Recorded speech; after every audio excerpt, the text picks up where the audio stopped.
Okay, જેમાં તમને લખેલું દેખાશે unit number 3 software project manager and today's topic is scheduling. Okay, આજના ટોપિકમાં આપણે આગળ વધીએ. શેડ્યુલિંગ અને ઇન બ્રેકેટ લખેલું છે WBS,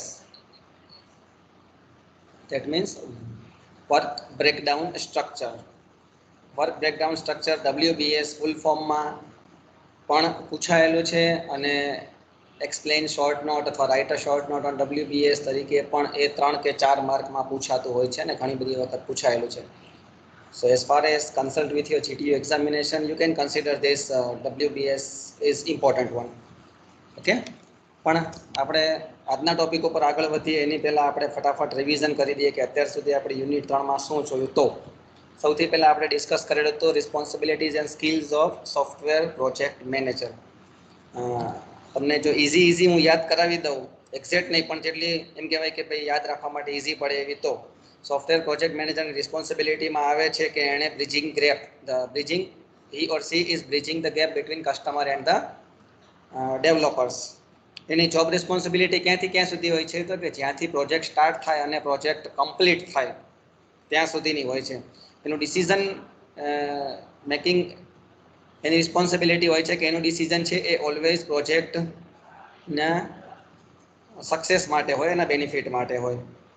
ઓકે, પ્રોજેક્ટ પ્લાનિંગ રિસ્પોન્સિબિલિટીની આવે છે, કંટ્રોલિંગ અને મોનિટરની રિસ્પોન્સિબિલિટી એની આવે છે. સ્કિલ્સની વાત કરીએ તો ડિસિઝન મેકિંગની સ્કિલ હોવી જોઈએ, leadership, communication skill, client representativeness. Okay, એનામાં એક્સપિરિયન્સ હોવો જોઈએ, નોલેજ હોવો જોઈએ, રિસ્ક મેનેજમેન્ટની આવડત હોવી જોઈએ. તો આ બધી એની સ્કિલ્સ છે. પછીનો આપણે ટોપિક જોયેલો હતો that is the project size estimation metrics. Metric is a tool that is used to estimate the project size. જેમાં આપણે બે ટોપિકને ડિસ્કસ કર્યા હતા, LOC that is lines of code અને FP that is function point. Lines of કોડની વાત કરીએ તો કેવી રીતે કેલ્ક્યુલેટ થાય? તો કે તમારા પ્રોજેક્ટના સોર્સ કોડની જેટલી લાઇન હોય કે જેમાંથી હેડર લાઇન અને કોમેન્ટ લાઇનને ઇગ્નોર કરીએ તો બાકીની બધી લાઇન્સને કેલ્ક્યુલેટ કરો, that will be your LOC. તો LOCનો સૌથી મોટો એડવાન્ટેજ હતો કે that is very easy to calculate, simple to understand.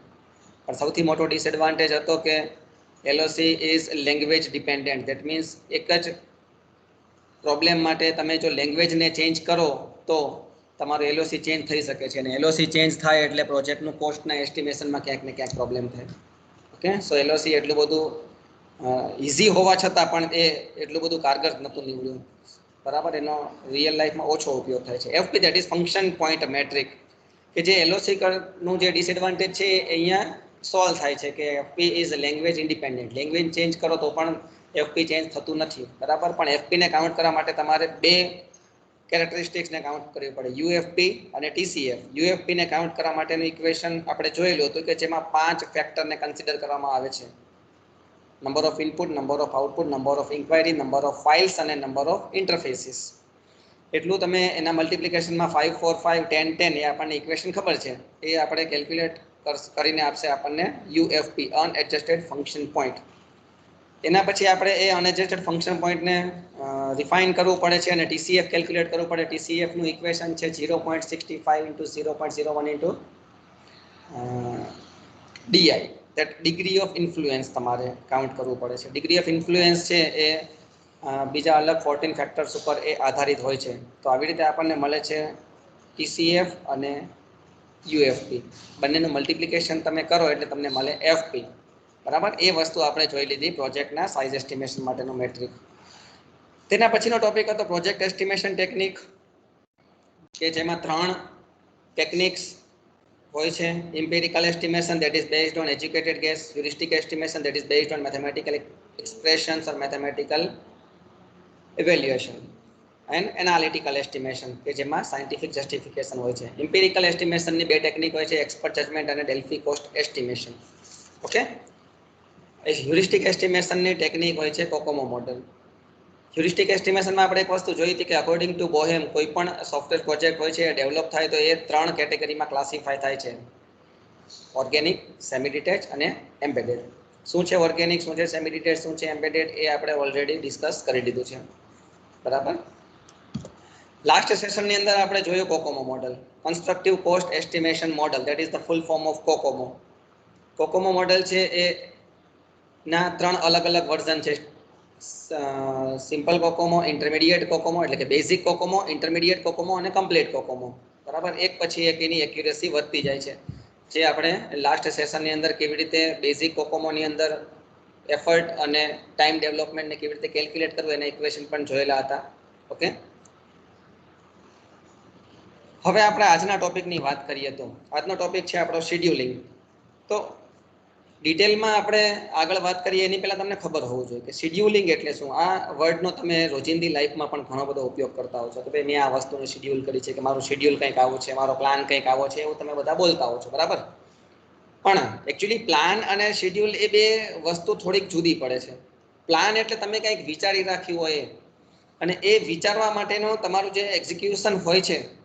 બરાબર, દાખલા તરીકે આપણા પ્લાન થયેલા લેક્ચર છે અત્યારે કે ભાઈ આજે 10 વાગે આપણો લેક્ચર છે, આવતીકાલે 12 વાગે આપણો લેક્ચર હશે, એના પછીના દિવસે આપણી લેબ હશે, કે એવી રીતે એ પ્લાન હોય છે. પણ એને શેડ્યુલ હું ટીમમાં કરું છું. બરાબર, ટીમમાં મારું શેડ્યુલ કરેલું છે કે 10 વાગે હું શેડ્યુલ કરી દઉં ટીમને, એટલે at that time you can join that class. So plan એટલે કંઈક વિચારી રાખેલું પગલું કે જે એક્ઝિક્યુટ થાય પણ ખરા અને ના પણ થાય. શેડ્યુલ એટલે હવે તમે એને કેવી રીતે આગળ કરવા જઈ રહ્યા છો. બરાબર, તમે તમારા ટાસ્કને કેવી રીતે એક્ઝિક્યુટ કરશો. That means scheduling is deciding which task would be taken up when. તમારે ક્યારે કયું કામ કરવું છે, એટલે પ્લાન કરતા વધારે ઇફેક્ટિવ શેડ્યુલ એવું તમે સમજી શકો છો. બરાબર, that is one of the important activity of project development. Scheduling ને આપણે એમ પણ કહી શકીએ કે it is a process of arranging, controlling and optimizing work and workload. તમારા વર્કને કેવી રીતે અરેન્જ કરવાનો, એને ઓપ્ટિમાઇઝ કરવાનો. Optimize that means selecting best among the all. તો એને કહેવાય ઓપ્ટિમાઇઝેશન. એટલે તમારા ટાસ્કને, પ્રોજેક્ટ ડેવલપમેન્ટનું ટાસ્ક હોય, એની પ્રોસેસ હોય, એને કેવી રીતે અરેન્જ કરવાની, કંટ્રોલ કરવાની અને ઓપ્ટિમાઇઝ કરવાનું, તો એને પણ તમે શેડ્યુલિંગ કહી શકો છો. ટૂંકમાં ગુજરાતીમાં તમે જુઓ કે શેડ્યુલિંગ એટલે સુનિશ્ચિત કરવું એવું થાય છે. સી પ્લાન એટલે શું, તમે કંઈક વિચારી રાખો છો કે મારે આ કરવું છે. અત્યારે તમારા પ્લાન કયા હશે તો કે ઘણાના પ્લાન હશે ડિગ્રી કરવી, ડિપ્લોમામાંથી આગળ હાયર સ્ટડીઝમાં ડિગ્રીમાં જવું. કોઈનો પ્લાન એવો હશે બિઝનેસ કરવું. બરાબર, તો એ વસ્તુ પ્લાન છે. પ્લાન તો મલ્ટિપલ હોઈ શકે, એમાંથી તમારે એનું સુનિશ્ચિત કરીને કઈ રીતે આગળ વધવું છે, that is a kind of scheduling. Okay, so scheduling is deciding which task to be taken up when. That is what the scheduling.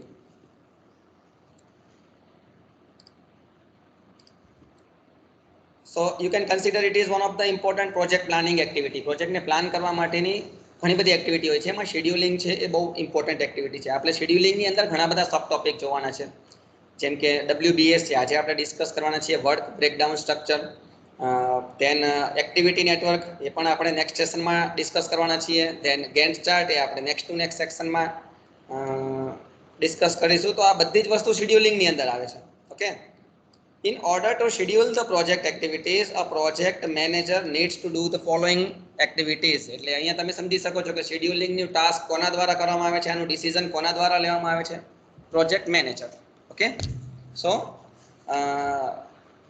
Schedule કરવા માટે કઈ કઈ એક્ટિવિટી કરવી પડે, તો અહીંયા આપણે એનું લિસ્ટિંગ કરેલું છે કે ભાઈ તમારે તમારા કાર્યને કેવી રીતે શેડ્યુલ કરવું. whenever the project activities are concerned, identify all the tasks that are needed to complete the project. Project પૂરું કરવા માટે કયા કયા ટાસ્ક, એક્ટિવિટીઝ કરવાની છે, પ્રોસેસીસ કરવાની છે ને આઈડેન્ટિફાય કરવાના. પહેલા તો આઈડેન્ટિફાય કર્યા પછી break down the large task into small activities, smaller ones. બહુ ઇમ્પોર્ટન્ટ વસ્તુ છે આ. તમે તમારી લાઈફમાં ઘણી બધી વખત આને ઇમ્પ્લિમેન્ટ કરો છો, but you are not knowing that you are doing scheduling. બરાબર, તમે આ વસ્તુને એક્ઝિક્યુટ કરો જ છો. દાખલા તરીકે તમે રીડિંગ ટાઈમ ઉપર કોઈ આખો સબ્જેક્ટ વાંચતા હોય તો તમે એના ભાગ પાડી દો છો કે ચલો મારી પાસે 3 કે 4 દિવસ છે રીડિંગ કરવા માટે, અને આ ચેપ્ટરની અંદર 5 યુનિટ છે, તો હું એક કામ કરીશ, આજે આ 1 યુનિટ પૂરું કરી નાખીશ. આ બીજું અને ત્રીજું યુનિટ છે એ ઇઝી છે, તો આવતીકાલે હું 2 અને 3 પૂરા કરી નાખીશ. ત્રીજા દિવસે હું ચોથું અને 5મું યુનિટ કમ્પ્લીટ કરીશ, સાંજે રિવિઝન કરી નાખીશ, અને છેલ્લા દિવસે એક્ઝામના આગલા દિવસે રિવિઝન કરી નાખીશ. આવો તમે કંઈક નક્કી કરો છો. ધેટ મીન્સ કે યુ આર ડુઈંગ શેડ્યુલિંગ. તમે તમારા આખા ટાસ્કને, તમારું આખું ટાસ્ક શું છે કે ભાઈ મારે મારા સબ્જેક્ટને તૈયાર કરવો, તમે એને નાના નાના ભાગમાં વિભાજિત કરો છો. ઓકે, કે ભાઈ યુનિટ 1 હું આ દિવસે કરીશ, યુનિટ 2 આ દિવસે કરીશ, એવી રીતે.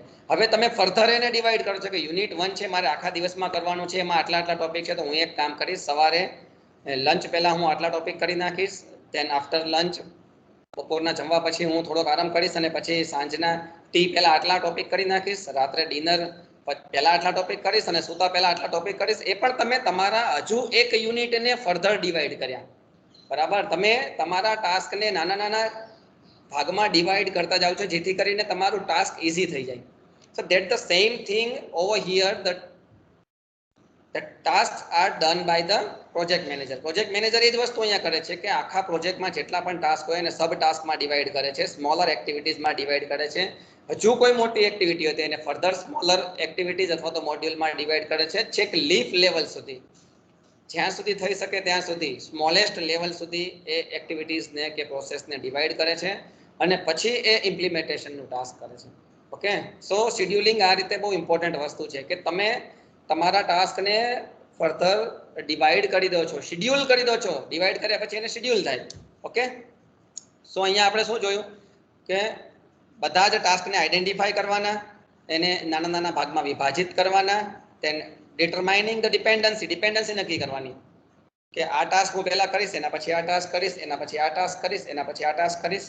Okay, then establish the most likely estimate for the time duration necessary to complete the activities. જે મોસ્ટ લાઇકલી એસ્ટિમેટ હોય એને એક્ઝિક્યુટ કરવાનું. allocate the resources for that activities. એ એક્ટિવિટીઝને કરવા માટે જે પણ રિસોર્સિસ હોય એને અલોકેટ કરવાના. રિસોર્સિસ એવું જરૂરી નથી કે કોઈ કોમ્પ્યુટર હોય, કોઈ ડિવાઇસીસ હોય, એ માણસ પણ હોઈ શકે. Okay, planning the starting and ending dates and determining the critical path. ના વોટ ઇઝ ક્રિટિકલ પાથ, એ પાથને ક્રિટિકલ કેમ કહેવાય, એ આપણે કેવી રીતે કેલ્ક્યુલેટ થાય એ આપણે ડિસ્કસ કરીશું નેક્સ્ટ સેશનની અંદર, van we will going to discuss activity network. પણ આવી રીતે પ્રોજેક્ટ મેનેજર છે એ શેડ્યુલિંગના ટાસ્કને આવી રીતે એક્ઝિક્યુટ કરતા હોય છે, ઇમ્પ્લિમેન્ટ કરતા હોય છે કે નાના પહેલા તો સૌથી પહેલા બધા ટાસ્કને આઈડેન્ટિફાઈ કરવાના, તેને સ્મોલર એક્ટિવિટીઝમાં બ્રેકડાઉન કરવાના, ડિવાઈડ કરવાના, એની ડિપેન્ડન્સી નક્કી કરવાની, મોસ્ટ લાઇકલી એસ્ટિમેટ હોય એને એક્ઝિક્યુટ કરવાના, એસ્ટાબ્લિશ કરવાના, રિસોર્સને અલોકેટ કરવાના, સ્ટાર્ટિંગ અને એન્ડિંગ ક્રાઇટેરિયા અથવા તો ending dates, starting date decide કરવાની અને ક્રિટિકલ પાથને આઈડેન્ટિફાઈ કરવાનો. જેમાંથી આ બે જે ટાસ્ક છે અહીંયા જે મેં હાઇલાઇટ કર્યા તેને એક્ઝિક્યુટ કરવા માટે WBS એક્ટિવિટી કામ લાગે છે પ્રોજેક્ટ મેનેજમેન્ટની અંદર, અને જે અહીંયા બાકીના ટાસ્ક છે તેને એક્ઝિક્યુટ કરવા માટે CPM એટલે કે ક્રિટિકલ પાથ મેથડ અને PERT that is programming evaluation and review technique, આ બંને મેથડનો યુઝ થતો હોય છે. PERT એકચ્યુઅલી આપણા સિલેબસમાં નથી, CPM આપણા સિલેબસની અંદર છે, બરાબર. whenever you are doing your degree part તો એ વખતે સોફ્ટવેર એન્જિનિયરિંગમાં તમારે પાર્ટ આવશે. સો આટલી જે અહીંયા પ્રોજેક્ટ મેનેજર એક્ટિવિટીઝ અલગ અલગ કરે છે એમાંની પહેલી બે એક્ટિવિટી છે identify the task and break down into smaller activities. જે કામ છે એ WBS નું છે, વર્ક બ્રેકડાઉન સ્ટ્રક્ચર. ઓકે, એક્ઝામની અંદર આ પર્ટિક્યુલર ટોપિક તમારી જે સ્ક્રીનમાં પૂછાય છે, સ્ક્રીનમાં દેખાય છે તમને, એ પૂછાવાની શક્યતા બહુ ઓછી છે કે ભાઈ પ્રોજેક્ટ મેનેજર છે એ શેડ્યુલિંગને કેવી રીતે એક્ઝિક્યુટ કરે છે. હા, પૂછાવું હોય તો એવું પૂછાય કે what is scheduling in project management, બરાબર. હવે આપણે આગળ વધીએ આજના ટોપિક ઉપર કે જે છે WBS, કે જે એક્ઝામમાં પૂછાય છે. Write a short note on WBS, explain WBS in brief or explain WBS in detail. Question આવી રીતે હોઈ શકે છે, માર્ક 3 અથવા 4 માર્કમાં પૂછાતું હોય છે. Okay, WBS work breakdown structure. આમ તો નામ છે એ પ્રમાણે જ ગુણ છે, વર્ક બ્રેકડાઉન સ્ટ્રક્ચર. તમારા વર્કને, તમારા કામને તમે બ્રેકડાઉન કરો છો. બ્રેકડાઉન એટલે નાના નાના ભાગમાં વિભાજિત કરો છો અને એવું એક સ્ટ્રક્ચર ઊભું કરો છો. આ એનું simple meaning. In short, what the WBS is doing, WBS that means we are decomposing our task into smaller ones so that we can easily manage that. As a software project manager, આપણે આપણા કામને divide કરીએ, આપણા પ્રોજેક્ટમાં જેટલા પણ task આવતા હોય એને બ્રેકડાઉન કરીએ નાના નાના મોડ્યુલમાં, નાના નાના પાર્ટમાં, અગેન સબ પાર્ટમાં, અને એ એવી રીતે ડિવાઈડ અથવા તો ડિકમ્પોઝ કરીએ છીએ કે જેથી આપણને કામ કરવામાં ઇઝી રહે, એને મેનેજ કરવામાં સરળતા રહે, બરાબર. એમાંથી એરર ફાઇન્ડ આઉટ કરવામાં ઇઝી રહે. So WBS is helping the manager to plan, to monitor and to control the project activities. આપણે એવું પણ કહી શકીએ. એસ્ટિમેશનમાં કામ લાગે WBS, પ્લાનિંગમાં કામ લાગે, મોનિટરિંગમાં કામ લાગે. મેનેજરને જ્યારે પ્રોજેક્ટને કંટ્રોલ કરવો હોય, પ્રોજેક્ટની બધી એક્ટિવિટીઝને, તો કામ લાગે. ઓકે, સો જોઈએ આપણે WBS શું છે. WBS, that is work breakdown structure, is used to decompose a given task into small activities. આપેલા કાર્યને અથવા તો એઝ અ સોફ્ટવેર મેનેજર આખા સોફ્ટવેરના ટાસ્કને, જે ઇમ્પ્લિમેન્ટેશન સોફ્ટવેર આખું બનાવવાનું જે કામ છે આપણું સોફ્ટવેર ડેવલપમેન્ટ, એ કામને નાના નાના ભાગમાં ડીકમ્પોઝ કરીએ. તો WBS is a uniform, consistent and logical method for dividing the project into small manageable components. શેના માટે? મેઇનલી પ્લાનિંગ, એસ્ટિમેટ, શેનો ને મોનિટરિંગ માટે. એવી રીતે ડિવાઈડ કરવાનું કે જેથી દરેક કોમ્પોનેન્ટ છે એ ઇઝીલી મેનેજ થઈ શકે. એક સિસ્ટમેટિક પ્લાનિંગ પ્રોવાઈડ કરે છે WBS. એ મેથડ છે એક પ્રકારની કે જે આપણને સિસ્ટમેટિક પ્લાનિંગ પ્રોવાઈડ કરે છે. કી પ્રોજેક્ટ એલિમેન્ટ છે એ રિડ્યુસ ના થઈ જાય, પ્રોજેક્ટમાંથી જે કામની વસ્તુ હોય એ ધ્યાન બહાર ના જતી રહે, એ વસ્તુ ધ્યાન રાખે છે WBS. અહીંયા તમે સમજી શકશો કે WBS છે એને તમારે કન્સિડર કરવાનું એક ટૂલ તરીકે, એક પ્રોસેસ તરીકે, એક મેથડ તરીકે કે જેને પ્રોજેક્ટ મેનેજર છે એ પોતાના પ્રોજેક્ટનું કાર્ય છે એ ઇઝી કેવી રીતે થાય તેના માટે યુઝ કરે છે. WBS છે એ રોડમેપ પ્રોવાઈડ કરે છે. કોના માટે? તો કે રિસોર્સ અલોકેશન માટે, શેડ્યુલિંગ માટે, બજેટિંગ માટે, પ્રોડક્ટિવિટી માટે, ઇવન પ્રોજેક્ટના પરફોર્મન્સ માટે પણ એક રોડમેપ તૈયાર કરે છે. WBS ને જો તમારે ગ્રાફિકલી રિપ્રેઝન્ટ કરવો હોય તો એ હાયરાર્ચિકલ સ્ટ્રક્ચરમાં, ટોપ ટુ બોટમ મેનરમાં WBS છે એ રિપ્રેઝન્ટ થાય છે. ઓકે, આમ તો એને બે રીતે રિપ્રેઝન્ટ થાય છે, એક ટ્રી સ્ટ્રક્ચરમાં અને એક ઇન્ડેન્ટેડ લિસ્ટ સ્ટ્રક્ચરમાં. બરાબર, પણ એને મેઇનલી ગ્રાફિકલી રિપ્રેઝન્ટ કરવામાં આવે છે હાયરાર્ચિકલ ટ્રી સ્ટ્રક્ચરની અંદર, કે જેની અંદર ટ્રી સ્ટ્રક્ચરમાં તમને ખબર જ છે, તમે ડેટા સ્ટ્રક્ચરમાં ભણેલા છો થર્ડ સેમેસ્ટરની અંદર, કે ટ્રી જનરલી ટ્રી સ્ટ્રક્ચર એટલે શું? તો કે એક રૂટ નોડ હોય, એક જ રૂટ નોડ હોય, મલ્ટિપલ રૂટ નોડ ના હોય. એક રૂટ નોડ હોય, એના ચાઇલ્ડ નોડ હોય, અથવા તો પછી ઇન્ટરમીડિયેટ નોડ હોય, જેના ફર્ધર ઇન્ટરમીડિયેટ નોડ હોય, એના ડિસેન્ડન્ટ નોડ જેને કહેવાય, એવા મલ્ટિપલ ઇન્ટરમીડિયેટ નોડ હોઈ શકે. અને લાસ્ટમાં રૂટ નોડ હોય છે, સોરી, લાસ્ટમાં લીફ નોડ હોય છે કે જે લાસ્ટ નોડ કહેવાય. એનાથી આગળ પછી કોઈ ઇન્ટરમીડિયેટ નોડ ના હોય, એના પછી કોઈ ડિસેન્ડન્ટ નોડ ના હોય. બરાબર, તો અહીંયા WBS ની અંદર પણ ટ્રી સ્ટ્રક્ચરમાં તમે ડિફાઇન કરો તો જે તમારા મેઇન જે સિસ્ટમ છે, તમારું જે પ્રોજેક્ટ છે, એનું નામ છે આવે રૂટ નોડની અંદર લેબલ થાય. પછી જે તમે તમારા પ્રોજેક્ટના ટાસ્કને સબ ટાસ્કમાં ડિવાઈડ કરો, એ બધા ટાસ્ક છે એના પછીના લેવલમાં આવે. અગેન કોઈ ટાસ્ક હોય એને ફર્ધર ડિવાઈડ કરો તો એના પછીના લેવલમાં આવે. આવી રીતે લેવલિંગ અથવા તો ડીકમ્પોઝિશન ક્યાં સુધી થાય? તો કે લિસ્ટ લેવલ સુધી થાય, કે જે લેવલ સુધી પ્રોજેક્ટ મેનેજર એને મેનેજ કરી શકે, એનું મેનેજિંગનું કામ ઇઝી થાય, પ્રોજેક્ટના મેનેજમેન્ટનું. બરાબર, ત્યાં સુધી એ લેવલિંગ થાય છે. તો WBS ને આવી રીતે ટ્રી લેવલમાં ગ્રાફિકલી રિપ્રેઝન્ટ કરવામાં આવે છે. અને આ બધું જ આપણે જે ડિસ્કસ કરીએ, કામ કોણ કરે છે? તો that decision is taken by project manager. WBS ને કેવી રીતે હેન્ડલ કરવાનું, કેવી રીતે કયા ટાસ્કને ડીકમ્પોઝ કરવાનું, વર્કને કેવી રીતે બ્રેકડાઉન કરવાનું, આ બધું ડિસિઝન કોણ લે છે? Software project manager. ઓકે, અહીંયા તમને સ્ક્રીન ઉપર દેખાય છે there are two methods for WBS representation. હમણાં આપણે લાસ્ટ સ્ક્રીન ઉપર જોયું કે WBS ને ગ્રાફિકલી ટ્રી સ્ટ્રક્ચરમાં ડિફાઇન થાય છે. વાત બરાબર છે, mainly graphically top to bottom મેનરમાં જ થાય. પણ રિપ્રેઝન્ટ કરવા માટેની બે મેથડ છે, એક છે ટ્રી સ્ટ્રક્ચર અને એક છે ઇન્ટેન્ડેડ લિસ્ટ ફોર્મ. ટ્રી સ્ટ્રક્ચરમાં તમે જોઈ શકશો સ્ક્રીન ઉપર કે જે તમારા પ્રોજેક્ટ હોય એને તમે, જે પ્રોજેક્ટનું નામ છે, મેઇન જે ટાસ્ક છે એ તમારા રૂટ લેવલ ઉપર આવશે. અહીંયા સોફ્ટવેર એપ્લિકેશન એ આપણે અહીંયા રૂટ લેવલ ઉપર લખેલી છે. પછી સોફ્ટવેર એપ્લિકેશનને આપણે કયા કયા ટાસ્કમાં ડિવાઈડ કરી શકીએ? તો આપણે યુનિટ 1માં જે શીખ્યા હતા કે વોટરફોલ મોડલ, યાદ કરો કે તમે વોટરફોલ મોડલના અલગ અલગ ફેઝ છે એ શું છે? બધા અલગ અલગ ફેઝ ભેગા થઈ અને પ્રોજેક્ટ ડેવલપમેન્ટનું કામ કરે છે. બરાબર, તો એ ફેઝને અહીંયા લખેલા છે કે સૌથી પહેલા આવે રિક્વાયરમેન્ટ સ્પેસિફિકેશન, એટલે કે SRS બને છે. Then designing is there, coding is there, testing is there, documentation is there. તો આ અલગ અલગ ફેઝ છે કે આપણે અહીંયા પ્રોજેક્ટના ટાસ્કને અલગ અલગ સબ ટાસ્કમાં ડિવાઈડ કરી દીધા, વર્કને આપણે બ્રેકડાઉન કર્યું, અને એનું સ્ટ્રક્ચર તમે અહીંયા જોઈ શકો છો, એટલે કહેવાય વર્ક બ્રેકડાઉન સ્ટ્રક્ચર. પછી હજુ ડિઝાઇનિંગને પણ ફર્ધર બ્રેકડાઉન કરી શકીએ છીએ. System design, detail design. System design નો ફર્ધર ડિકમ્પોઝિશન આવે છે કે એને રિપ્રેઝન્ટ કરવા માટે ડેટા સ્ટ્રક્ચર આવે. ડિટેલ ડિઝાઇનને રિપ્રેઝન્ટ કરવા માટે ડીએફડી આવે. ઓકે, તો આવું કંઈક આપણે જોયેલું હતું. અહીંયા આ જસ્ટ સમજવા માટે એક તમારી સામે જે ડાયાગ્રામ છે કે ટ્રી સ્ટ્રક્ચરની અંદર જે મેઇન ટાસ્ક હોય એ રૂટ લેવલ ઉપર, સબ ટાસ્ક હોય એના પછીના લેવલ, એના જો કોઈ ફર્ધર સબ ટાસ્ક હોય તો એના પછીના લેવલ, એ રીતે રિપ્રેઝન્ટ થાય છે.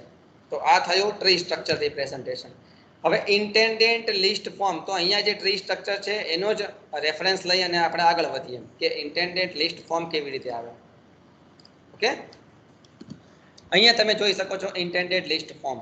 તો 0 લેવલ એટલે કે આવે રૂટ લેવલ, કે જ્યાં ટોપ લેવલની પ્રોસેસ હોય. અહીંયા આપણે સમજી શકીએ કે સોફ્ટવેર એપ્લિકેશન લખેલું છે, બરાબર. તમે અહીંયા જો આ ફિગરની અંદર, તો જે અહીંયા રૂટ લેવલ ઉપર છે અહીંયા 0 ઉપર લખેલું છે ઇન્ટેન્ડન્ટ લિસ્ટ ફોર્મ. ઇન્ટેન્ડેડ નું ગુજરાતી મિનિંગ થાય છે હાંસિયો અથવા તો ખાંચો, એવું કંઈક તમે સમજી શકો. ટૂંકમાં એક લેવલની અંદર બીજો કોઈક લેવલ આવે તો ટેબ ફોર્મમાં આગળ વધે.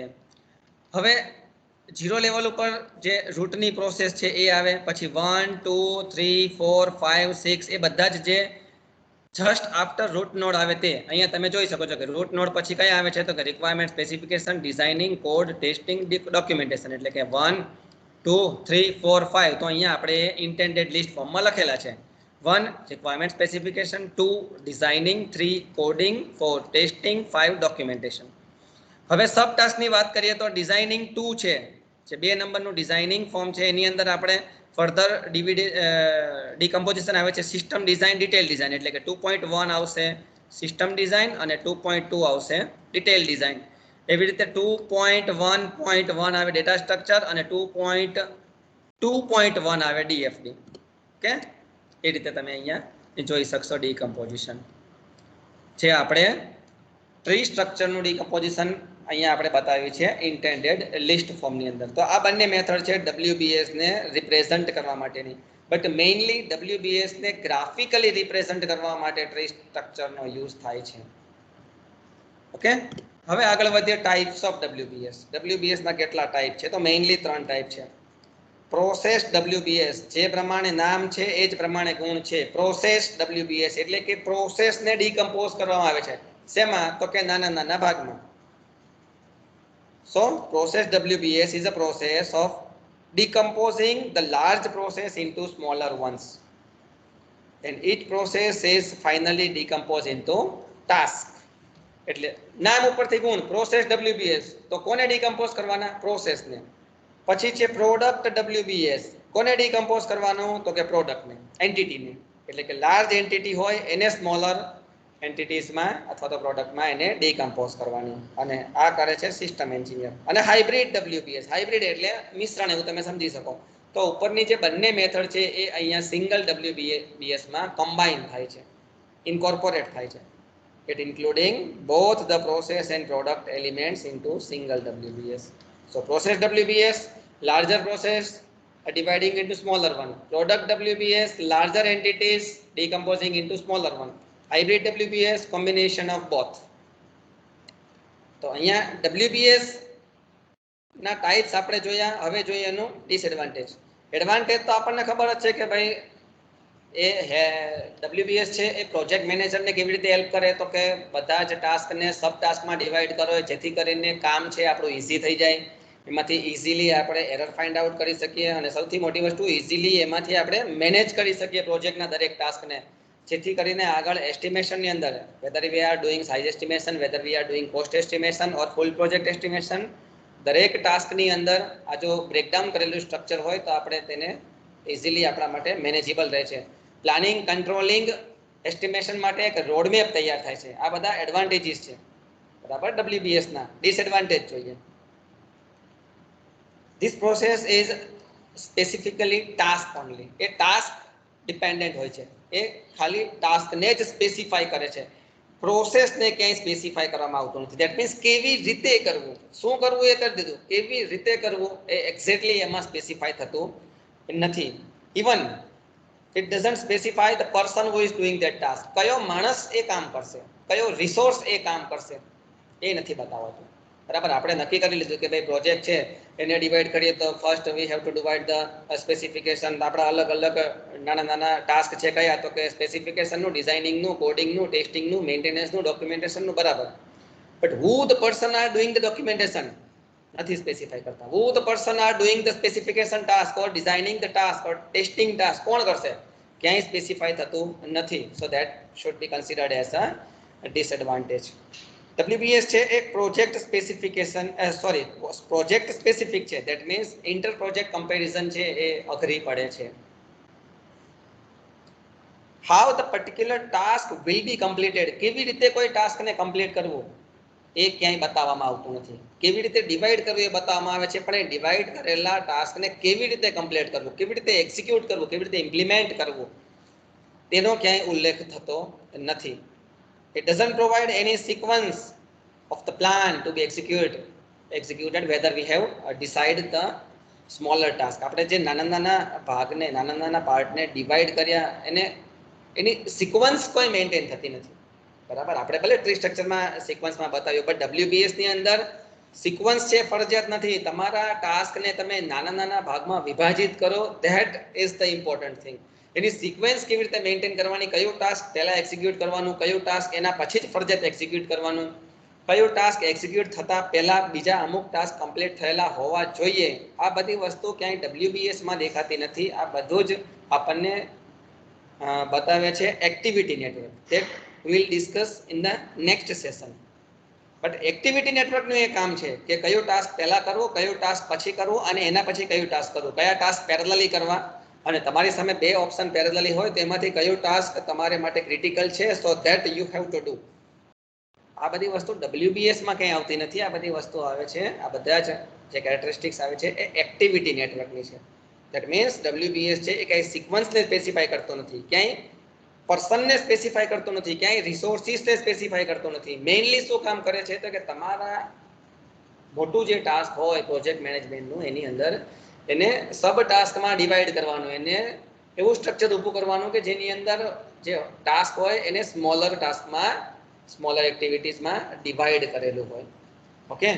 તો અહીંયા આપણે જોયું WBS, એના કન્સેપ્ટ આપણે જોયો કે WBS એટલે શું, તો કે એક ઇમ્પોર્ટન્ટ શેડ્યુલિંગ એક્ટિવિટી છે કે જેની અંદર આપણે આપણા ટાસ્કને સબ ટાસ્કમાં ડિવાઈડ કરીએ છીએ, જેથી કરીને આપણને મેનેજ કરવાનું ઇઝી પડે. એક રોડમેપ તૈયાર થાય છે પ્લાનિંગ, મોનિટરિંગ, કંટ્રોલિંગ, એસ્ટિમેશન માટે. પ્રોજેક્ટ મેનેજરને ઘણી બધી હેલ્પ થાય છે WBS થી.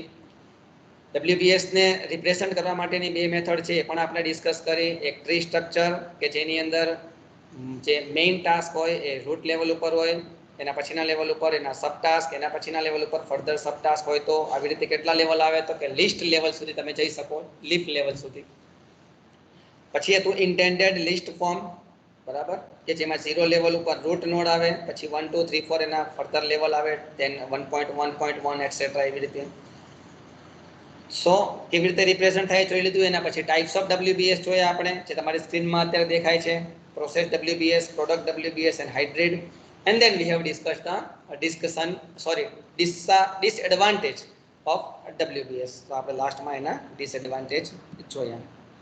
સો અહીંયા આપણો જે આ ટોપિક છે વર્ક બ્રેકડાઉન સ્ટ્રક્ચર એ કમ્પ્લીટ થાય છે. ઓકે. આઈ હોપ કે તમને એમાં આઈડિયા આવી ગયો હશે.